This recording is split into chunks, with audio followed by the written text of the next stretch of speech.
Hi, so tonight I'll be changing the battery on my car. It's the original one I got from the seller of my car when I bought it. It's pretty old. I think it's a 2014 or something like that. So I'll be just replacing it, and I thought, well, I might as well document it. Maybe it will help others who want to do the same thing. So to start off, you'll need a 13 millimeter wrench or a socket. Doesn't matter which one. So you start by removing the rear seat, and you do that by pulling, getting a firm grip and pulling up. You might need two hands, so like one here and another one here. And what you're trying to do is disengage these sort of clips. So there are two of them. There's another one there, and they clip into the body. So just pull really hard, and it'll unsnap. Okay, this exposes the battery area. There are some fuses and things over there. So yeah, now I'll just remove the negative battery terminal using a 13. All right, put this aside. Then the positive, same thing, 13. Okay, set this aside like so. All right, then there's this battery tie down that you need to remove, and it's done using a Phillips screwdriver.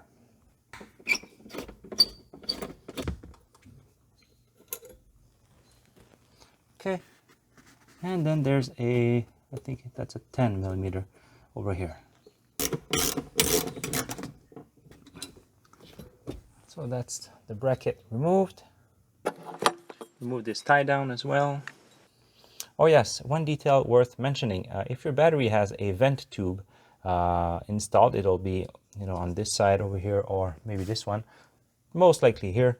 You'll want to disconnect it first. Mine doesn't have it, so I'll just take out the battery. You'll need to wiggle some wires at the front here. Some harnesses are in the way, and then just wiggle the battery and pull it until it comes out.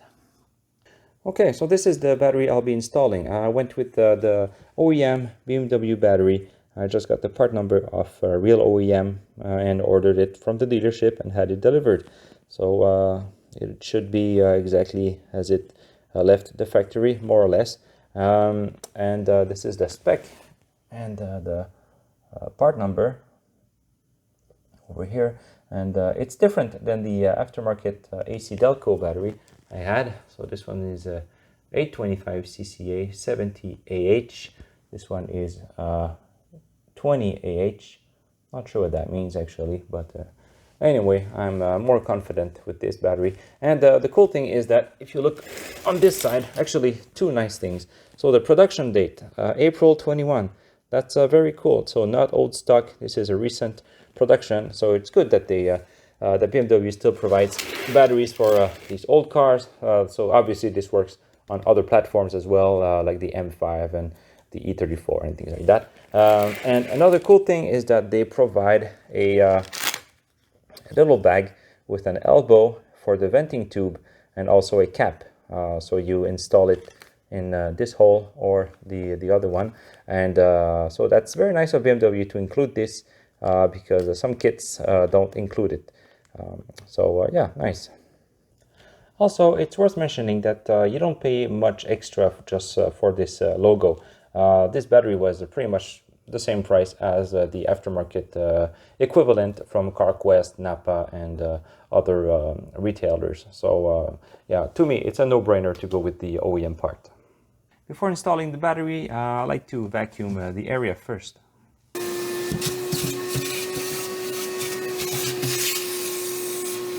Okay, so for venting, my car did not have any venting for the battery, and it's important to vent the battery because it's under the rear seat, and you don't want any chemicals, gases, and things like that in the area. You want to vent it outside, and it can cause corrosion and things like that. So I got this kit from Napa. It's a dormant kit. Yeah, probably the only dormant part I'll ever install on my car. But it was decently priced, and it's just a piece of tube, and there's also a grommet here, and there's another grommet I already installed in the corner here. So this is where the vent tube would connect, and it exits directly under the floor, under the car. So now I'll just feed the tube and install the elbow on the battery, and then drop the battery. So what was I saying earlier about Dorman? Yeah, I just pushed the tube and the grommet broke. Unbelievable. They just cannot make a product that lasts. Pure garbage. The short end of the 90-degree elbow goes into the hole on the battery, and I did inspect inside the hole to make sure that it's actually a functional hole and you don't have to you know, pierce it with a pick or something. And yeah, I could see an opening inside it, so it's good to go. I just need to insert this, push firmly. There you go. And the cap is installed. It's quite a tight fit for this cap. You can't really push it by hand. What I did is I took the soft handle on my ratchet and just tapped it lightly, and it went in fine, and now it's nice and flush. It goes without saying that the positive and negative have to be on the same side, obviously, to match with the cables. So just drop it in. Oh, it's heavy.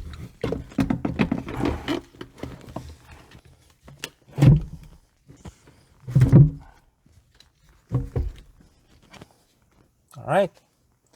Yeah, this battery fits much better. There's more clearance here. Okay, change of plan. Installing the venting tube when the elbow is already connected and everything, and fishing it inside the grommet is tricky because you don't have a lot of room. So, change of plan. Just fish it from under there without the grommet. Install the tube onto the elbow inside the battery venting hole. Feed your defective Dorman grommet inside the tube, and feed the grommet inside the hole of the floor. And cut the tube to the right length. Okay, now for the battery tie down, I installed a metal plate at the bottom here, and I had to reshape this sort of clamp thing because it wouldn't contact the battery. Either this one is too short and the old AC Delco was the correct height, or the previous owners modified this bracket to fit the AC Delco, which I think that's the case because it was really at a weird angle and things like that. So yeah, I had to do some creative bending to get it to clamp correctly. Okay, so now it's making contact with the battery, and if I shake it, well, it's not moving. So yeah, it's not going away. That's good. Okay, positive battery cable.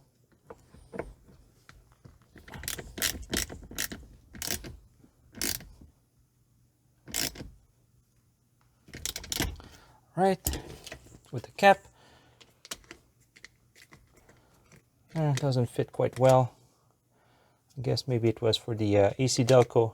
That's okay. And the negative battery terminal.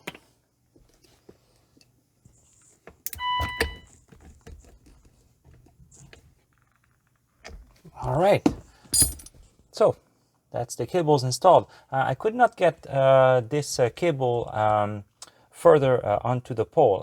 It was really tight, even if I removed the bolt and tried to widen these two prongs. But it's okay, it's not going anywhere, and it's making a full contact. And I already got the phone starting, and it's all good to go. All right, so that's all there is to it.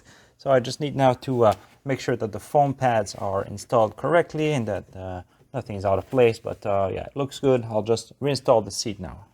I can't start the car now because I want to charge the battery first, but at least now I can make some important business calls using my working phone.